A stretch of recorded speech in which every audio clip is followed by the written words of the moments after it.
Parfait, parfait. Bon, au final, c'est un peu en avance. Je découvre un petit peu les fonctionnements du live. Hop et je vois qu'on est déjà 11 dessus. Bah, dis donc, vous êtes à l'heure. Alors bonjour tout le monde. Alors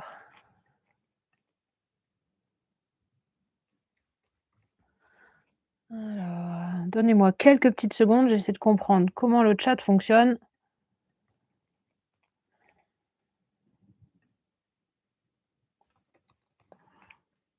Je n'y arrive pas.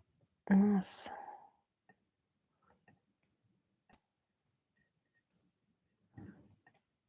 Alors, comment je peux réussir?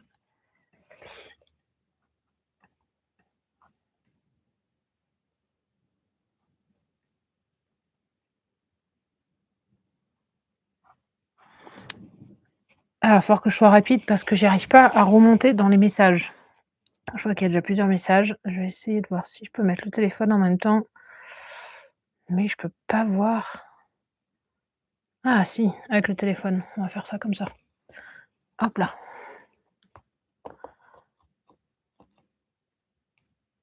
Nickel. Alors, bonjour Clemshot, je connais pas. Juanita Banana, c'est ma maman. Bonjour maman, toujours présente, ça fait toujours plaisir. Surtout que vous êtes bien loin là normalement, vous êtes à Tahiti sur le bateau.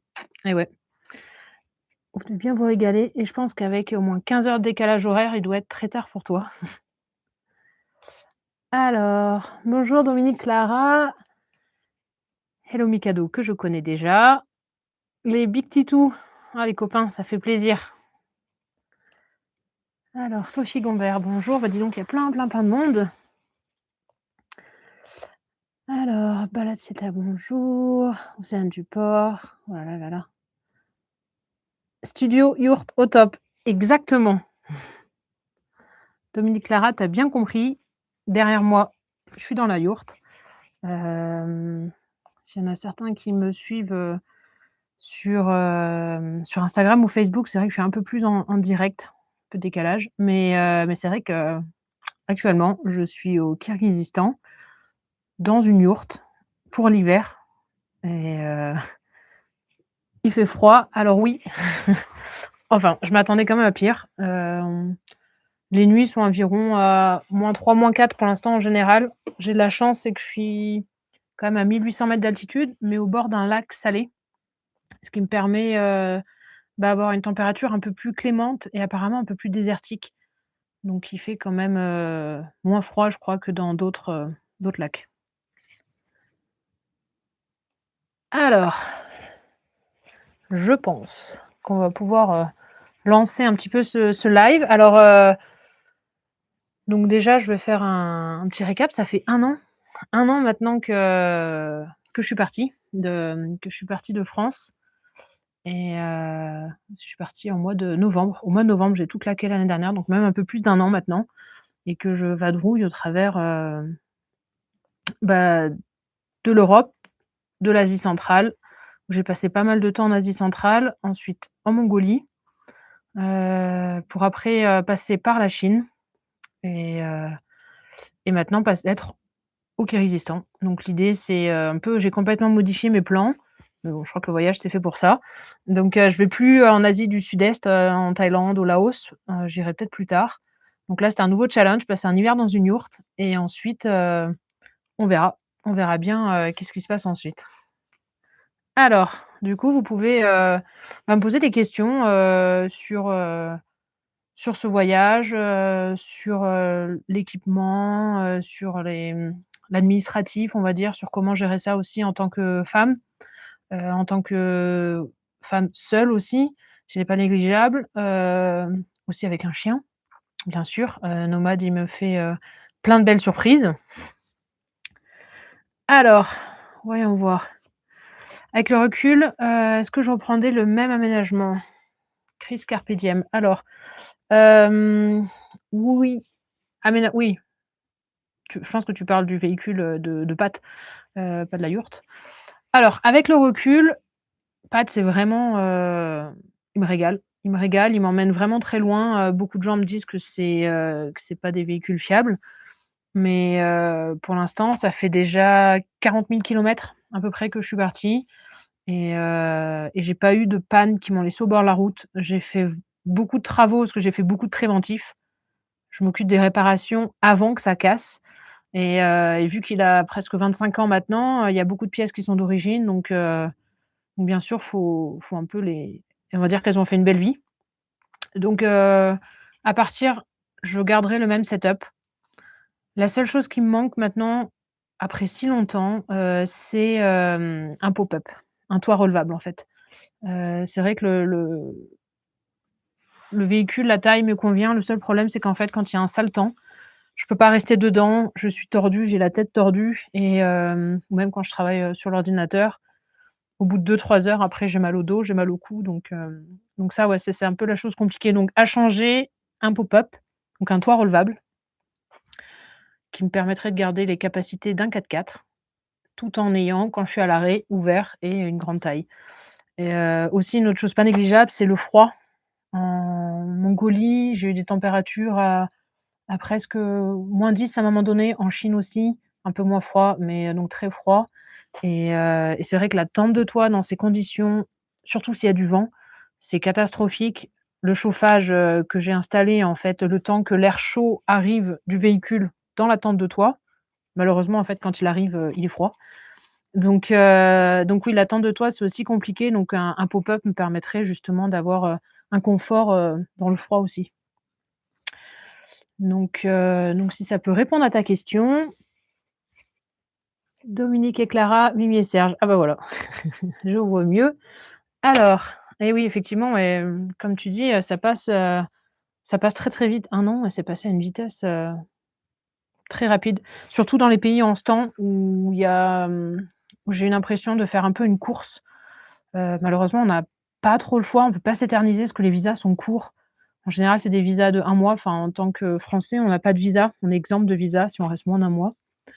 Donc c'est pratique, mais en fait, on fait une course, au passage des frontières. À chaque fois, je passais la frontière 1 ou 2 jours avant la fin de mon visa et c'est vrai que ça, c'est la partie un peu triste, on va dire, des pays en ce temps, c'est que, j'ai l'impression d'avoir plein de choses à visiter encore, mais il faut quitter le pays. Alors, pour répondre, oui, c'est ça, la yourte avec, une petite déco de Noël. Ouais, il faut bien un petit peu, adapter, comme on peut. Bon, c'est assez minimaliste, hein, parce que c'était pas quelque chose de prévu. Passer un hiver dans une yourte, enfin, ça fait longtemps que je le prépare, mais c'était pas prévu dans le sens où il y a aucun aménagement en termes d'eau, d'électricité, donc c'est assez là, j'ai de la lumière, donc on va voir, mais dans pas longtemps, il y aura peut-être plus de batterie, donc ça va s'éteindre. Alors en ce moment, il est 15:00. On a 5 heures, j'ai 5 heures de plus, qu'en France. Le support de roue. Alors oui, le support de roue, effectivement, tu as bien suivi, il a été, réparé donc en Mongolie. Étonnamment, enfin étonnamment, tant mieux, hein, il a tenu la réparation faisait assez peur quand même. C'était pas propre du tout, mais en tout cas, ça a tenu sur tout le passage, chaotique, on va dire, de la Mongolie, parce qu'en plus après ça, j'ai fait le désert de Gobi. 5 000 kilomètres quasiment de route en Chine aussi et en fait, j'en ai profité au Kazakhstan. Je suis retournée à l'endroit où ils me l'ont fabriqué pour qu'ils me le reprennent. Donc ils l'ont renforcé à ce moment-là. Donc normalement, le support de roue, j'ai plus du tout de problème. Alors, Pégase Harmonie qui demande: «Comment va Nomade?» Alors Nomade, il va très bien. Il est actuellement en train de dormir là. Il passe ses journées à dormir. Pour lui, il vit ce voyage, je pense que pour lui, c'est vraiment le plus heureux parce qu'il est tout le temps en liberté. Il a des odeurs de partout, il se régale, ça a été assez compliqué en Mongolie avec les chameaux. Je me rends compte que je sais pas s'il est agressif ou s'il est intrigué par les chameaux, mais en tout cas, il doit avoir une odeur particulière parce qu'il les sentait de très loin. Je les voyais même pas que lui les sentait déjà. Il devenait complètement hystérique et les chameaux aussi étaient assez hystériques et avaient tendance à nous charger. Ça, c'était un petit côté, assez marrant, mais sinon, ouais, donc Nomade le vit, ce voyage, je pense que c'est enfin, son nom lui convient parfaitement Et les frontières, alors les frontières, ça peut être compliqué, notamment en Ouzbékistan, je me rappelle. La frontière, elle était très compliquée parce qu'il faisait très chaud. C'était une période où il faisait très chaud, il faisait plus de 30, j'avais plus de 35 degrés dans la voiture, même 38 à un moment. Et donc la frontière, je suis arrivée à quelle heure? Vers midi ou 14h, je sais plus, et je suis ressortie de là-bas à 22h. Et toute cette attente dans le véhicule en pleine chaleur, Nomad à l'intérieur, il canait, franchement le pauvre, il avait vraiment très chaud. Donc oui, ça avait été une frontière compliquée. Sinon en termes de papiers, pour Nomad, si c'était ça la question, heu, les frontières, ça se passe très bien.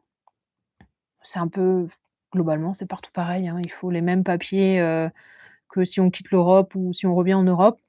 Donc savoir être à jour de la rage. Et dans certains pays, ils veulent, vérifier, aussi qu'il ait ses parasites, donc une attestation d'un vétérinaire comme quoi il a un parasite, un antiparasitaire plutôt, puces, tiques, et les vers.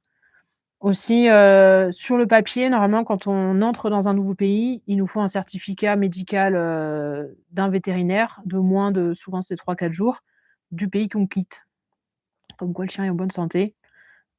Pour l'instant, on me l'a jamais demandé, je l'ai fait qu'une fois quand je suis rentrée en Russie parce que je voulais pas, risquer d'être recalée à cause de ça, vu la difficulté d'obtenir un visa. Mais, on me l'a jamais demandé. Le seul endroit où ça a été très compliqué, c'est pour la Chine. La Chine, c'est déjà très compliqué pour y aller, avec son propre véhicule, et alors avec son chien, c'est encore plus compliqué, surtout quand tu passes 2 frontières, différentes. Donc je quittais la Mongolie pour rentrer en Chine et pour ensuite rentrer au Kazakhstan. Donc si un papier n'est pas à jour, si quelque chose n'est pas en règle, s'ils n'arrivent pas à lire sa puce, et ben, en fait, le chien, rentre pas, il va en quarantaine.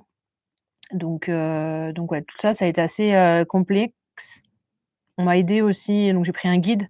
J'en parlerai si vous voulez des questions là-dessus. Donc oui, donc le guide qui a beaucoup aidé. Le vétérinaire en Mongolie qui là m'a fait une énorme attestation, des papiers officieux, qui ont dû être signés par l'État, enfin vraiment quelque chose de très compliqué. La vétérinaire passait son temps à me dire, «J'espère que ça a marché, j'espère que ça va marcher, j'ai eu plein d'échos où c'est pas marché, quand vous y êtes, si ça marche, écrivez-moi un message», enfin c'était assez tendu, mais bon, il est passé sans aucun souci.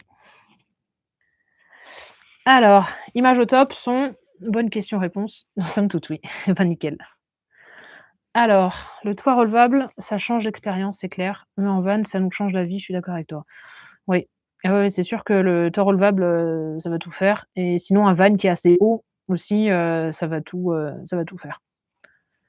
Après là, je me rends compte sur ce voyage où du coup, par exemple au Tadjikistan, donc sur le passage de la Pamir Highway qui est si vous connaissez, donc c'est un endroit qui est assez, une des routes les plus dangereuses du monde et les plus hautes en altitude du monde, donc on est passé à 4 600 mètres. Donc c'était quand même des zones assez tendues. Sur certains passages, j'ai été accompagnée d'un Fiat Ducato, donc certains véhicules peuvent passer. Donc ça m'a un peu permis des fois de me dire: «Mince, un petit van classique, ça suffit aussi». Mais après quand je vois la réalité de plein d'autres, véhicules, je me rends compte qu'il y a, dans les endroits où je suis allée, enfin je le montrerai dans toutes ces vidéos à YouTube où je suis très en retard. Il y a certains passages où vraiment je pense qu'un van est assez compliqué d'accès, ou sinon il faut avoir un van qui est sacrément bien préparé avec surtout une garde au sol, une belle réhausse, et là je parle vraiment, ouais, de la Mongolie. En Mongolie, le 4x4 il m'a permis de tout faire, et encore je vois à quel point il a souffert. Heu, un van 4x4, ouais, bien préparé, ça peut largement le faire parce que j'ai des amis qui l'ont fait et que ça s'est bien passé. Ils ont eu un peu de casse comme tout le monde, mais ça s'est, bien passé, ouais. Alors, Chris Carpe Diem qui demande si j'arrive à continuer le sport. Et ben, ça, c'est la partie un peu compliquée justement de ce voyage, pour le coup. C'est ce qui me manque beaucoup, le sport. J'essaye d'avoir une routine, mais il y a tellement de choses à faire que j'arrive pas en fait à trouver le temps. C'est vrai que quand on discute avec d'autres voyageurs, on a tous le même problème. On se rend pas forcément compte, je pense à quel point en fait, encore plus en étant seule, je peux pas déléguer les tâches en disant: «Vas-y tu fais ça et moi je vais faire mon sport». Mais du coup, ouais, je dois être vraiment sur, tous les fronts, entre m'occuper de Nomad, m'occuper, la planification, de la journée, où est-ce que je vais aller, où est-ce que je vais dormir, quelle piste on va faire à manger, gérer nomade aussi, parce que bon, ça reste quand même un petit loup qui aime bien gambader, et qui apprécie sa liberté, donc faut pas qu'il aille trop loin non plus, donc faut le surveiller. Donc voilà, il y a beaucoup de choses, gérer les réseaux aussi, ça prend beaucoup de temps pour faire les photos et tout, et du coup, c'est vrai que le sport, bah, j'y arrive des fois à en faire si je suis posée longtemps à un endroit. Hem, ouais, ça c'est une partie un peu compliquée. Je sais pas si d'autres voyageurs, qu'est-ce qu'ils en pensent justement sur ce côté sportif, s'ils arrivent à trouver, un rythme? Alors, coucou petite dalle. Alors c'est vrai que c'est dur de voir, je sais pas les noms, j'ai juste les pseudos, donc je sais pas qui c'est. Alors est-ce que je pense à un Alucab sur un def? Alors, j'ai pas forcément envie de rentrer dans enfin on va dire un débat. Moi je suis contre tous ces débats, il y a les, pro def, pro toy, tout ça. Je suis assez, enfin pas contre, mais pour moi chaque véhicule a ses, défauts et ses qualités. Le def a clairement un nombre incalculable de qualités et une communauté incroyable de def lovers, mais c'est pas le véhicule, sur lequel, je me sentirais, je pense, assez fiable pour ce voyage. Donc ça serait le plus facile pour moi d'avoir un pop-up sur un def sur lequel je peux tout faire. Mais non, je pense plutôt à malheureusement, on peut pas installer de pop-up sur un Patrol. J'essaye. J'essaye de trouver un endroit où on peut le faire, peut-être hors France. Heu, donc malheureusement, oui, non, je peux pas mettre la Lucab non plus sur pattes. Alors, bonjour Thierry Hutin. Je reconnais pas trop les noms. Alors, mon deuxième 4x4 avec toit relevable, je valide, mais sur un Patrol, je ne sais pas si ça existe. Et ouais, c'est ça. Il y en a certains qui l'ont fait. Il y a, je me rappelle plus de son nom, un Patrol, blanc en Suisse, qui l'a fait et qui ça va très bien. J'ai des amis, Hervé aussi, avec qui j'étais en Grèce pendant, quelques mois au début du voyage, qui ont aussi un toit relevable fait en Suisse, parfaitement légal, donc ça marche en Suisse, mais en France, non. Et en Espagne aussi. En Espagne, il y a aussi, un Patrol avec un toit relevable. À quel point c'est rare. Je connais que 3 Patrol avec des toits relevables.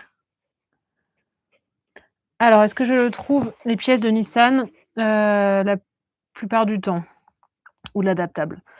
Hem, alors ça, c'est une question assez technique. Effectivement, suivant les endroits et les pays, en fait, où je vais aller, les pièces Nissan seront plus faciles à trouver. À savoir au Moyen-Orient, le Patrol, en fait, c'est, leur véhicule fétiche. Donc ils sont entièrement modifiés. C'est des vidéos souvent assez connues où on voit des Patrols complètement modifiés avec des moteurs surpuissants qui montent, les dunes verticales. Donc là-bas, c'est le paradis du Patrol, je pourrais tout faire dessus et tout trouver. En Asie centrale, c'est un peu plus compliqué et pour être honnête, pour tous les véhicules, c'est plus compliqué. Globalement, à moins que ça soit des véhicules, les locaux en fait, mais sinon ça reste quand même très, très compliqué de trouver des pièces. L'adaptable, ça peut se trouver, il y a du made in China de partout. J'ai retrouvé plein de pièces, que j'ai changées, mais c'est vrai que ça reste, bah, c'est une pièce que tu mets et qui va péter, 2-3 mois après quoi, donc l'adaptable, on en trouve en Asie centrale pour un Patrol, mais c'est pas top. Le seul endroit où j'ai réussi à trouver des pièces d'origine, c'est au Kazakhstan. Donc c'est là où j'ai fait la grosse préparation, de pâtes, toutes les grosses modifications que j'ai faites et donc là, oui, là, il y avait des pièces d'origine et à des prix, très, très raisonnables. Sinon, la marque qu'on peut peut-être trouver plus facilement, j'aurais une tendance à dire Toyota, mais en fait, tout va dépendre du véhicule. Par exemple, j'avais des amis qui étaient avec un Hilux, récent. Ils avaient une grosse difficulté pour trouver des pièces. Un autre ami avec un Ford Ranger, c'est pareil, il avait de la difficulté aussi à trouver des pièces. Ça va vraiment rester, assez aléatoire, je sais que d'autres amis qui ont cassé beaucoup aussi en Sprinter 4x4 ont eu beaucoup de mal à trouver des pièces aussi. Je pense que vraiment ça va dépendre des pays, mais globalement un vieux véhicule, basique, on peut réparer ça partout et eux, ils réparent ça avec un fil de fer comme ils disent. Ça reste quand même le plus pratique, dans ces pays-là en tout cas. Mais après on y arrive toujours, enfin je me suis toujours débrouillée pour avoir les pièces, pour me les faire envoyer. Alors c'est vrai que les envois coûtent très cher, donc ça va plus être, l'occasion, si quelqu'un peut venir me voir, donc comme ça ramener les pièces avec lui, dans les valises et sinon, bah, anticiper à mort. Alors, Laurent Savignac qui demande: «Objectif à moyen et long terme, développer ta chaîne pour financer tes voyages indéfiniment ou revenir en France régulièrement pour faire de l'oseille afin de pouvoir repartir?» Alors ça, c'est la grande question. Ça, c'est la grande question et j'aimerais, vraiment continuer ce voyage, continuer à le partager. On va dire que ce que je pouvoir montrer en fait que tout ça c'est possible, pouvoir montrer qu'on peut très bien partir, qu'on peut très bien vivre avec peu, qu'on peut découvrir, des pays magnifiques. Les pays en ce temps, c'est des pays inconnus. Montrer aussi que ce qu'on voit à la télé, ce qu'on voit dans les médias en fait, bah, c'est pas forcément vrai. Donc c'est quelque chose que j'aime beaucoup. Je me régale vraiment pendant, cette aventure et tout ce partage. Mais malheureusement, bah, cette chaîne, donc la chaîne YouTube, les réseaux sur Instagram, sur Facebook, sur Patreon, ça m'aide, mais c'est vraiment pas suffisant. Ça me paye, à peine l'essence, donc malheureusement, ouais, sur le long terme, pour moi, pour l'instant, c'est pas viable. Donc malheureusement, sur, moyen terme, bah, va falloir que je rentre en France pour travailler. Ouais, ça reste un petit côté, compliqué. C'est vrai que faire des allers-retours, 6 mois en France, 6 mois à l'étranger, ça pourrait être intéressant. Mais, par exemple, je vois là le où je suis au Kirghizistan, il y a plus de presque 9 000 kilomètres pour rentrer en France. Donc, c'est un peu compliqué à organiser ça sur 6 mois, pour le coup. Donc c'est vrai que, bah, pour le coup, YouTube, toute ma communauté, là, je vois vous êtes 40 présentes, c'est super. J'avoue, j'étais assez en stress de faire ce live. Est-ce qu'il y aura du monde? Donc oui, donc ça pour dire que ma communauté, en fait, juste en étant présent, en fait, déjà ça sur YouTube, en fait, ça me permet de financer un peu ce voyage.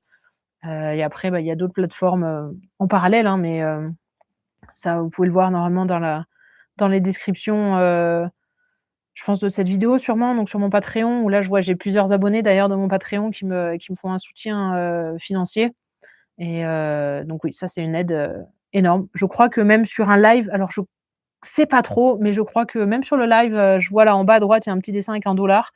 Je crois qu'aussi on peut aider, mais je ne sais pas du tout comment ça fonctionne, si quelqu'un connaît. Alors, le live en grand écran. Ah bah, j'imagine que ça doit être sympa en grand écran. Ma tête est un peu, trouble, je pense, parce que, il y a peut-être pas assez de lumière. Alors, j'ai perdu le fil. Un projet de nomadisme seul avec un chien comme moi. Et bah, pour le coup, tu vas te régaler. Tiens, d'ailleurs, il y en a un qui arrive. Ah mon loulou, nomade. Bon, il y a des choses plus intéressantes, comme une croquette qui a dû tomber par terre. Hem Alors les chameaux avec nos copains, oui, c'était vraiment pas mal. C'était un moment assez magique, un réveil, dans la tente de toit avec une nuit qui a été très froide encore, dans le désert de Gobi, avant de passer la Chine, ouais et en fait, tu ouvres la tente et là autour de moi, autour du 4x4 plein de chameaux. Ah ça, c'était assez fou. J'avoue, j'étais pas très sereine, hein, je savais pas s'ils allaient me croquer ou pas ces chameaux et ouais, ça c'était vraiment, c'est magique. Alors waouh, le stress, je sais pas pourquoi le stress? Pour le coup, c'est vrai que je suis un peu en décalage dans les réponses, je mets un peu de temps à répondre. Alors, Christian qui demande si un pick-up et cellule, ça me tente. Alors oui, j'y pense. J'y pense aussi, la cellule notamment, les cellules, Alucab me plaisent beaucoup. Elles sont très pratiques, elles gardent vraiment un côté, off-road du véhicule, 4x4, qui est à dire, pas haut. Avec peu de points en hauteur et donc c'est intéressant. La seule chose qui m'embête, c'est que dans certains, systèmes, en fait, c'est de pas pouvoir passer, du volant à l'arrière du véhicule et donc ça, c'est, une sécurité quand on est seul qui est pas négligeable. Mais j'y pense. Je regarde, notamment vers les Hilux, vers les vieux Hilux. Je regarde un peu ça Donc Mimi et Serge qui disent effectivement le toy, donc le 78, bah, c'est le graal. Je suis d'accord avec toi. C'est mon rêve. Même un plus vieux, parce que le 78 malheureusement il est pas accessible. Donc même un plus vieux, le 75 notamment, donc le Troupi, donc qui date des années, 98, donc ça reste, c'est vieux, mais eux sont réputés pour être, vraiment, incassables et on peut mettre un toit relevable dessus sans aucun souci. Donc je regarde un petit peu ça. Et bonjour Carapace. Ah, c'est marrant de revoir, des amis de longue date, dis donc, ça fait très, très longtemps. Bah, j'espère que ça va bien pour vous. Je sais pas si vous où est-ce que vous êtes en ce moment, mais en tout cas, un gros coucou à toute la famille. Alors, on n'est pas inactif en tant que nomade. Entre les randos, la gestion de véhicules, monter, descendre, se plier, on fait grave du sport, j'avoue. J'avoue qu'effectivement cette vie de nomade, on se rend pas trop compte, mais juste en fait de vivre la journée, comme tu dis, de monter et de descendre du véhicule, on fait quand même pas mal de sport. Mais ça reste quand même très loin du crossfit que je faisais, mes 2 heures de crossfit que je faisais par jour avant, c'est quand même pas pareil et d'ailleurs qui m'aide beaucoup, pendant ce voyage. Alors, comment je gère l'accumulation de vêtements mouillés lorsqu'il pleut plusieurs jours? Alors j'ai jamais eu ce problème. Heu, j'ai eu des jours de pluie, plusieurs jours d'affilée, oui, mais j'ai jamais eu ce problème avec une accumulation, d'affaires mouillées. J'avoue, c'était où? C'était en Grèce, je crois qu'en Grèce, il y avait beaucoup plu d'affilée.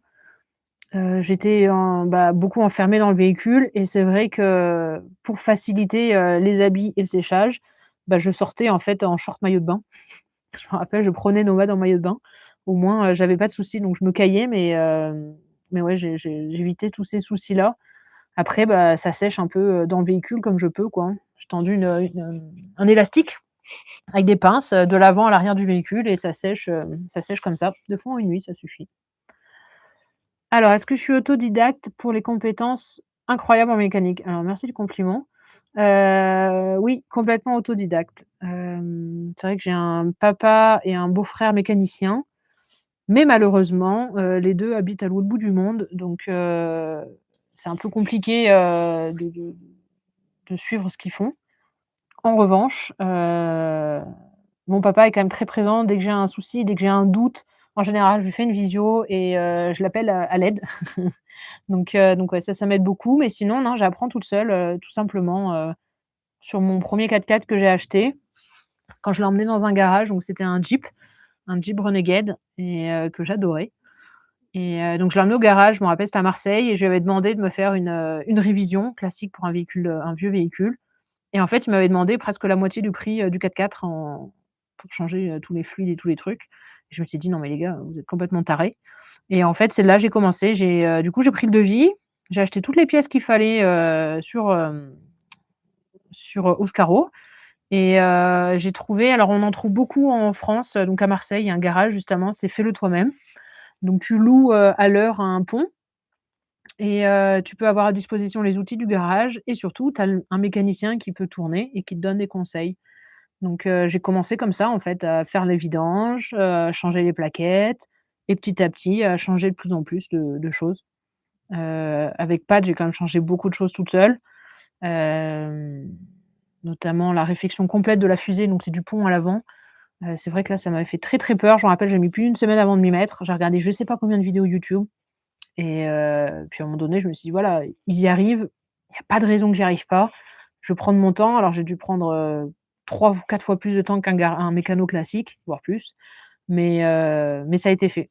Donc au final, ça peut s'apprendre sur des vieux véhicules comme ça, en tout cas, on y arrive à s'en sortir. Après, j'avoue que je rêve de passer, quelques jours dans un garage, faire un stage un petit peu en quelque sorte, je rêverais de ça.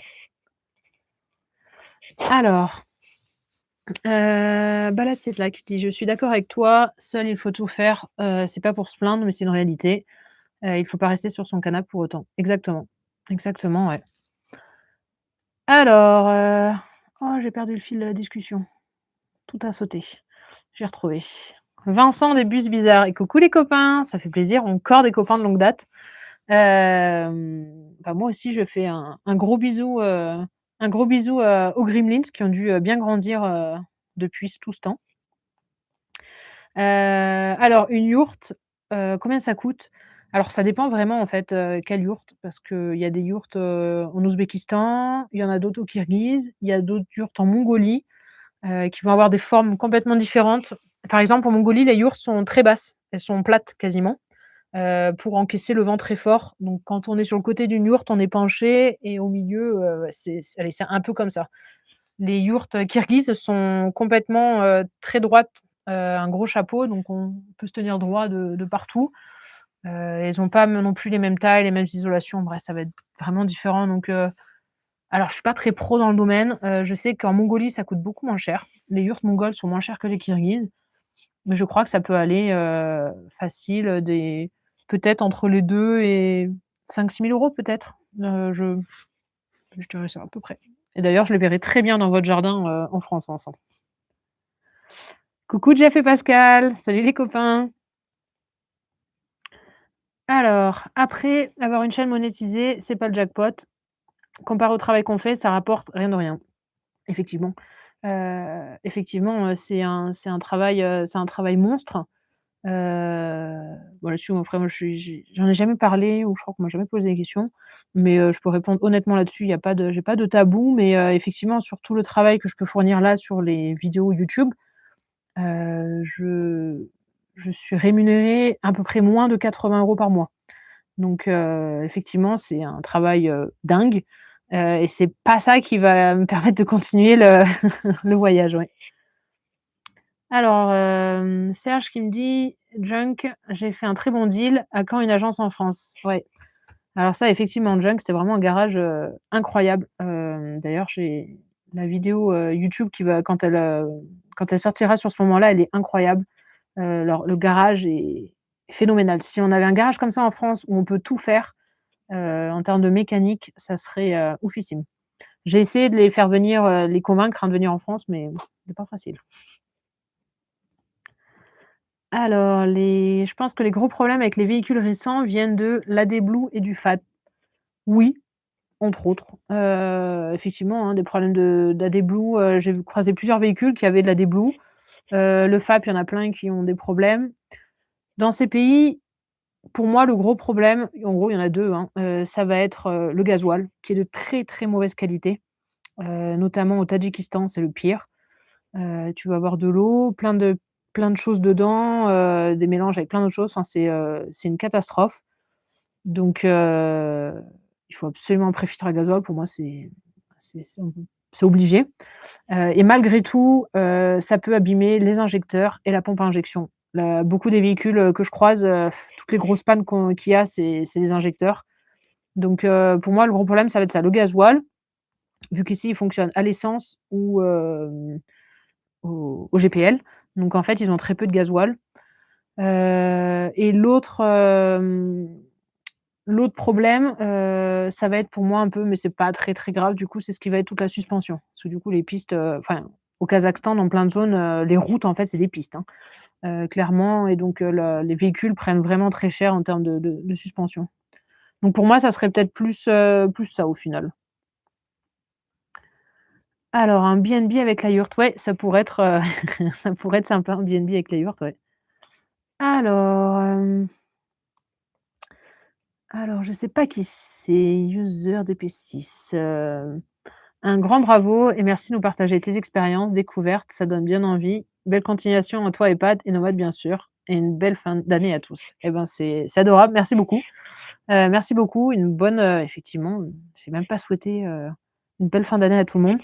C'est vrai que c'est un peu du mal, même s'il y a 3-4 décos de Noël derrière moi, j'ai un peu du mal à réaliser que c'est déjà Noël et que c'est la fin de l'année. Je vous avoue, je suis un peu dépaysée là quand même ici. Alors, bonjour René. Heu, j'ai encore reperdu le fil. J'ai retrouvé. Alors Gilles, hein, qui nous dit: «Bonjour, j'ai 2 chiens et je veux partir. Est-il facile de trouver des croquettes?» Alors là, tu relèves un point important. Les croquettes, je suis partie de France, j'avais peur de pas en trouver, donc je suis partie, j'avais, je crois 40, au moins peut-être 40 kilogrammes de croquettes, voire 50. Surtout que Nomad avait des problèmes un peu d'estomac, donc il avait besoin de croquettes, digestives, spéciales. Donc ça m'a enquiquinée pendant tout le début du voyage et concrètement en Turquie, en Grèce, en Géorgie, on trouvait des croquettes, hein, en Italie aussi. Hem et en fait, j'ai commencé à manquer un peu de croquettes, donc j'ai refait plein en Géorgie, pas de souci. Heu, Au Kazakhstan, un peu plus compliqué. Enfin, on va trouver des croquettes de base, on va dire, voilà, des croquettes de base, mais sinon, ouais, sinon ça reste très compliqué. Le pays où ça a été le plus dur pour moi pour trouver des croquettes, ça a été vraiment une catastrophe, c'est la Mongolie. En Mongolie, le pauvre, je suis tombée à sec de croquettes en plus et je ne trouvais que des croquettes de chat, des petits paquets de 2 kilogrammes de croquettes de chat. Donc le pauvre, il a mangé, des croquettes du chat pendant quelques jours par intermittence. J'ai réussi à trouver je faisais la tournée des magasins, des vétérinaires, mais bon, dans la Mongolie un peu perdue, ça reste compliqué. Ils ne comprenaient pas du tout qu'on pouvait donner, des croquettes à un chien et j'ai trouvé un vétérinaire qui avait des croquettes ultra chères. Ils te vendent ça en fait là-bas, ils te vendent pas un paquet en fait, ils ont des paquets de 20 kilogrammes et en fait tu te sers. Après tu payes au kilo dedans. Donc j'avais payé ça un bras et en fait les croquettes étaient complètement moisies. Mauvaise surprise, bref. Donc les croquettes, ouais, ça a été compliqué en Mongolie, sinon là, on y arrive toujours à s'en sortir. Mais voilà, c'est vraiment des croquettes de mauvaise qualité et du coup, pour nomade avec ses problèmes, c'est pas l'idéal. Donc si tu as un chien qui a effectivement des problèmes, de digestif, de rein ou quoi, c'est bien de gérer ça à l'avance. Alors, les balades, si tu es là, je confirme, le Toy 78, c'est top. Si je vends le mien, je te le dirai, mais c'est pas pour tout de suite. Eh ben écoute, volontiers. Volontiers, j'avoue que je regarde, hein, plein d'annonces, de Toyota, 75 et 76 et 78, je je je regarde ça de près. Mais je pense comme tout voyageur, c'est le véhicule, rêvé, en fait. Alors Nicolas, pourquoi rentrer en France avec ton pétrole pour faire le plein financier et ne pas le laisser sur place pendant 6 mois et reprendre ton voyage là où tu as arrêté? Oui, j'y pense. J'y pense aussi, mais j'ai, 2 soucis. C'est déjà dans quel pays laisser le véhicule. Donc il faut savoir que comme je disais, il y avait des problèmes de visa dans les pays en ce temps où donc je suis actuellement. Donc pour moi, je peux rester que 1 mois ou sinon je peux rester 2 mois sur une période de 4 mois, enfin bref, c'est un peu compliqué et en fait, le véhicule quand il rentre, donc sur toute cette partie, stand, donc c'est une partie un peu, avec la Russie qui est tout lié et en fait, on a un import temporaire du véhicule de 1 an. Donc le véhicule rentre et ouais, doit sortir en 1 an, quoi. Donc il y a ce problème-là et mon plus gros problème si je fais ça, en fait, ça veut dire que je dois prendre l'avion avec Nomad et ça reste, compliqué parce que Nomad, ça reste un bon bébé de 30 kilogrammes. Donc il faut trouver une cage, donc il est très grand, donc il faut une cage, les plus grandes. Donc je vois pas du tout comment je peux trouver une cage, adaptée pour lui et ça me fait très peur de prendre l'avion avec lui. Maintenant, il vient d'avoir 8 ans, c'était son anniversaire il y a quelques jours. Le pauvre, il s'est cassé une dent. Hem Donc oui, donc le fait d'avoir Nomad me retient complètement pour, laisser le véhicule et rentrer. Sinon, ça serait une très bonne option effectivement. Alors Chris qui demande si j'ai été inspirée par Raf Kramat ou Le Petit Reporter. Alors oui, hein, complètement, hein, complètement, hein. Quand j'ai commencé à rêver de voyage, comme beaucoup, je pense que j'ai fini sur YouTube. J'ai regardé des vidéos donc quand j'étais au stade de préparation de ce voyage, je regardais des vidéos, d'Olivia ou de Raph effectivement et c'est vrai que c'est quelque chose d'assez fou, c'est que, bah, du coup j'ai passé quelques jours en Grèce avec Raph et que je connaissais déjà et ça paraît fou maintenant de se dire que, bah, qu'au final, je fais la même chose qu'eux et que beaucoup d'autres et qu'en fait, bah, on peut le faire. On peut vraiment le faire donc c'est vrai que j'espère aussi que ça va inspirer, que cette chaîne en tout cas va inspirer, d'autres à partir. Alors, c'est joli le treillis bois. Derrière, il manque une plante grimpante avec des guirlandes. J'avoue, une petite plante grimpante, ça serait bien. Mais bon, c'est, une yourte éphémère qui a été montée en 4 heures. Enfin oui, 4 heures. Alors, Chris qui demande: «Si c'est pas indiscret, quel est le budget moyen mensuel?» Alors tout dépend des pays. Tout dépend des pays, par exemple en Russie, sur le passage, on va dire non, on va commencer au début. Le premier tronçon, on va dire jusqu'en Turquie, surtout en Grèce, était bien plus cher, je devais être à plus de 1 000 € facile, mais tout simplement le gasoil coûte très cher. Turquie, le prix commence à baisser, Géorgie, il baisse encore plus, Russie et après de là, tout baisse. Par exemple, là, au Kazakhstan, c'est 50 centimes le litre, c'est le pays le moins cher. Donc ça, c'est quand même une grosse partie du budget. Donc suivant les pays, ça va être différent par rapport au gasoil et aussi par rapport au visa. Par exemple, pour la Russie, ça coûte très cher, de faire le visa, donc en venant de la Géorgie, donc pour aller au Kazakhstan. Heu, il y a différents types de visas, mais en gros, on peut aller facile entre plus de 200 et 400 €, voire même 600 je crois sur certains visas longue durée. Donc ça fait très mal au budget, hein, pour 3 jours de transit, ça peut faire mal. Donc voilà, donc dans certains pays, ces visas vont varier.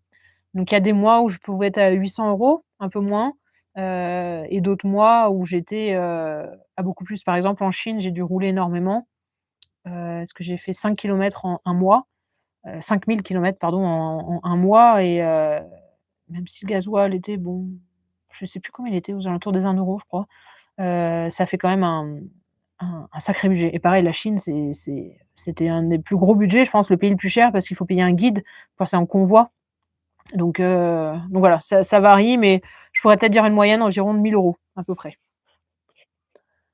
Alors bonjour Benjamin, hello, je te suis aussi sur Patreon. Avec l'achat de la yourte, tu te poses juste l'hiver. Est-ce que j'envisage de repartir au printemps? Alors, oui, oui, oui, exactement, donc là on l'a posé, donc c'est vrai que il y a que, effectivement Patreon, c'est le seul endroit où j'en ai parlé.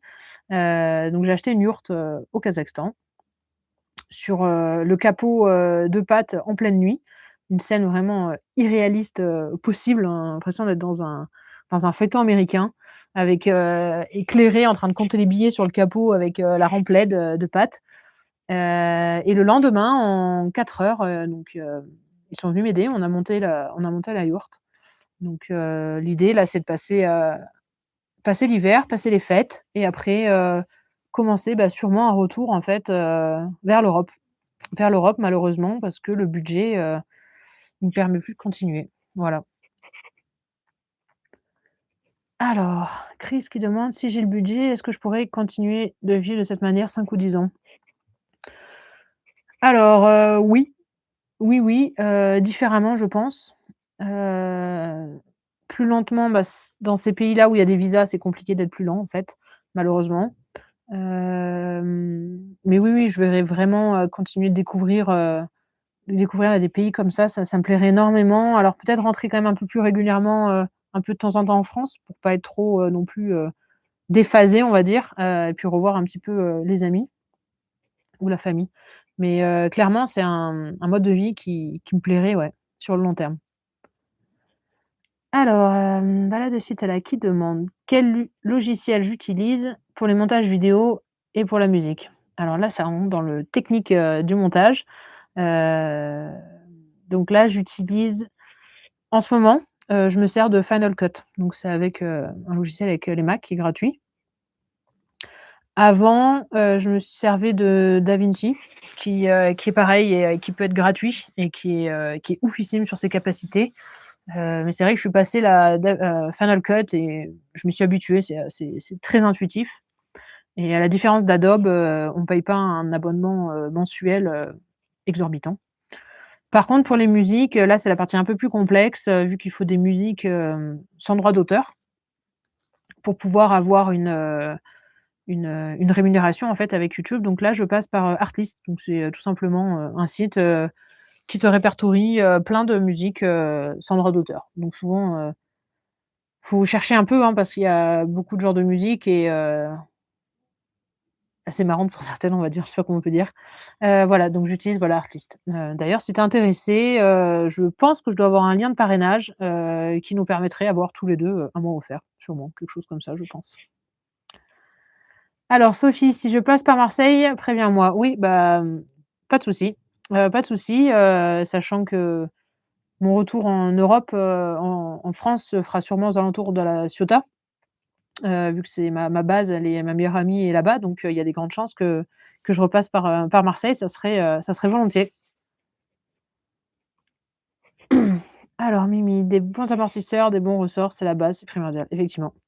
Effectivement, bon, c'est pas la base pour tout le monde, hein, de ce que j'ai pu voir pendant le voyage, hein. Franchement, c'est assez marrant des fois certains véhicules que j'ai pu voir.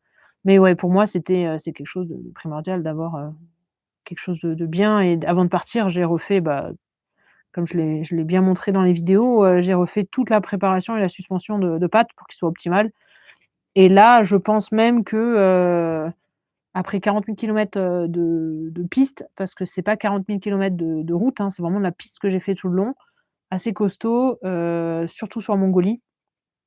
Je pense qu'en rentrant, il faudra sûrement, tout rechanger déjà. Alors, Chris qui demande: «Pourquoi Nomade ne veut pas dormir dans la tente? Est-ce que c'est la crainte qu'il tombe?» Pas du tout, alors pas du tout. Le monter dans la tente, déjà, c'est une question de manutention parce qu'il pèse 30 kilogrammes. Il se débat en plus, donc ça va être un peu compliqué de le monter. J'ai pas une échelle, classique qui est inclinée sur le bord la tente, au sol. Je monte par l'échelle verticale qui est sur la porte arrière de patte, donc ça serait compliqué de le tenir d'un bras et de monter et la deuxième chose, c'est qu'en fait, la tente, c'est mon espace à moi, sans poêle. Très important parce que le nomade perd ses poils, il y en a partout, c'est horrible et donc voilà, la tente, c'est plus ou moins un espace qui est pas trop sale avec ses poils. Alors, ta chaîne est très motivante. Merci Chris, merci, merci, ça fait plaisir. C'est un peu ce que l'idée de cette chaîne, de motiver et de retransmettre ce qu'on m'a transmis au début quand j'ai voulu partir, hein. Alors Gilles qui demande si j'ai exclu l'Asie du Sud-Est, voire l'Indonésie et l'Australie. Alors, oui, pour l'instant, j'ai dû l'exclure, question de budget, tout simplement. Question de budget, aussi question de géopolitique parce que les frontières sont un peu compliquées. Mon idée de trajet, de passer, redescendre après sur l'Inde, sur, l'Iran, le Pakistan, l'Iran, malheureusement, c'est un peu compliqué. Il y a les frontières sont fermées. Aussi, en Thaïlande, ça reste, il y a certains endroits qui sont un peu compliqués. Donc pour ces 2 raisons, j'ai laissé tomber pour l'instant, mais j'ai toujours en tête parce qu'on a fait l'Indonésie avec mes parents en bateau quand j'étais petite. Donc j'ai des souvenirs là-bas qui sont très forts et des gens que j'aimerais bien retourner voir, comme en Turquie, où j'ai pu retrouver, Ahmet, donc le pêcheur, qui avait marqué mon enfance quand j'avais, 8 ans, même moins, 8, 9 ans. Que j'ai pu retrouver, 30 ans après. En Indonésie, j'ai d'autres personnes, comme ça que j'aimerais bien revoir. Donc j'ai vraiment en tête. Alors je sais pas si ça sera avec un véhicule, avec un scooter, avec un tuk-tuk, je sais pas trop, on verra et l'Australie pareil, c'est le berceau de l'Overland, donc je l'ai aussi bien en tête. Malheureusement, shipper un véhicule là-bas coûte très cher. C'est une organisation monstre, parce qu'ils ont un phytosanitaire qui est très costaud et Nomad a une quarantaine très longue. Donc je me sens pas prête non plus à mettre nomade sur une quarantaine de presque, plusieurs semaines, peut-être un mois. Donc je l'ai en tête, on verra comment ça se passe, mais ça me plairait énormément de faire un peu d'off-road, en Australie. Alors, Marine qui alors: «Tu nous inspires beaucoup, merci. Nous partirons aussi peut-être fin d'année prochaine avec le même véhicule, mais à 2 en tente de toit uniquement pour le couchage. Bonne fête et continue». Alors bonne fête à toi Marine, c'est top, franchement c'est top, vous allez partir avec le véhicule, c'est super. Donc c'est, du coup je pense un Patrol, c'est un 3 litres? Quelle année? S'il est avant ou après moi, donc Pat il est 2003. Vous allez vous régaler. Franchement j'ai pas d'autres mots. Alors Chris, quel matériel photo et vidéo? Alors là-dessus, je suis pas une pro. Pareil, c'est autodidacte, hein, j'ai appris toute seule, j'ai fait des formations en ligne et tout. J'utilise un d'ailleurs qui est là, à côté de moi.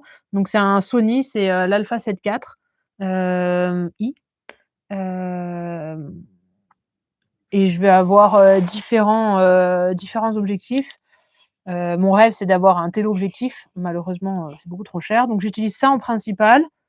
Je vais utiliser aussi, une GoPro, heu, l'iPhone. J'utilise pas mal l'iPhone, mine de rien, parce qu'il peut faire des belles qualités aussi. Donc et le drone, bien sûr, donc le drone, donc un DJI, le Mini 3 Pro. Donc ça, c'est le matériel, photo et vidéo. C'est déjà, C'est déjà beaucoup quand tu utilises tout ça et quand il faut tout dérocher, de chaque, appareil, ça fait beaucoup de choses. Alors Benjamin, sport, le montage de la yourte. Ce serait cool de partager tes récits autour d'un feu de camp à ton retour. Alors, oui, le montage de la yourte, en vrai, heu, en vrai, ils étaient que 2 locaux et donc ils construisent les yourtes, donc du coup, ils s'y connaissent très bien et tout en filmant, on a essayé de donner un coup de main. J'avoue, c'est eux qui ont fait le plus et c'est pas si dur que ça. Franchement, c'est pas si dur. Ils me disaient qu'eux, à 4, ils le montent en 40 minutes. Bon, j'aimerais bien le voir quand même, hein, mais ouais, j'étais assez étonnée, sur la rapidité avec lequel, ils peuvent faire ça et donc volontiers pour partager les récits, autour d'un feu de camp. Là, il y a rien qui est fait encore, je suis toujours sur l'organisation, j'ai un peu du mal à projeter ce retour, mais du coup, oui, si c'est un retour qui se fait en début d'année, au milieu d'année, il y a des chances que pendant, cette période où je suis en France justement, que j'en profite pour faire des salons. Donc j'ai quelques salons, en tête, notamment, le salon du 4x4 à Valloires, éventuellement, un SVA. Je sais pas trop, mais c'est possible que je fasse, des salons, donc ça sera volontiers pour se rencontrer en tout cas, à ce moment-là. Alors Chris, est-ce que j'ai ressenti de l'insécurité dans un des pays? Hem, alors justement dans la prochaine vidéo YouTube là qui devrait sortir, je parle de ma première mauvaise surprise que j'ai eue, heu, sur avec un Kazakh, complètement bourré, qui m'a un peu, comment on peut dire? Un peu coincé, un peu calé, un peu coincé contre le véhicule. Heu Au final, bon, il était complètement bourré, donc de toute manière, il pouvait pas faire grand-chose. Mais ça a été un petit moment, voilà, qui m'a fait un petit peu peur. Surtout, c'était un moment où Nomad, en plus, venait juste de s'intoxiquer, donc c'était, le combo. Hem, mais sinon, non, c'est le seul endroit où je peux dire que j'ai eu un moment qui m'a fait un peu peur, mais ça pourrait arriver n'importe où. Hem, c'est la seule insécurité, ouais, que j'ai pu, ressentir. Alors, balade de Sita, le visa pour la Russie est différent en fonction du pays où tu fais ta demande. Alors, concrètement, le visa, ça va être le même, mais effectivement, suivant le pays où tu fais ta demande et bah, c'est pas pareil et c'est pas le même prix. Par exemple, donc de la Géorgie, donc pour, aller au Kazakhstan, tu peux faire le visa avant on pouvait le faire en Arménie, mais c'est fini. Donc tu le fais, donc en Géorgie, il faut passer par un visa center qui prend sa com, tu montes le dossier avec eux et eux envoient ça à l'ambassade.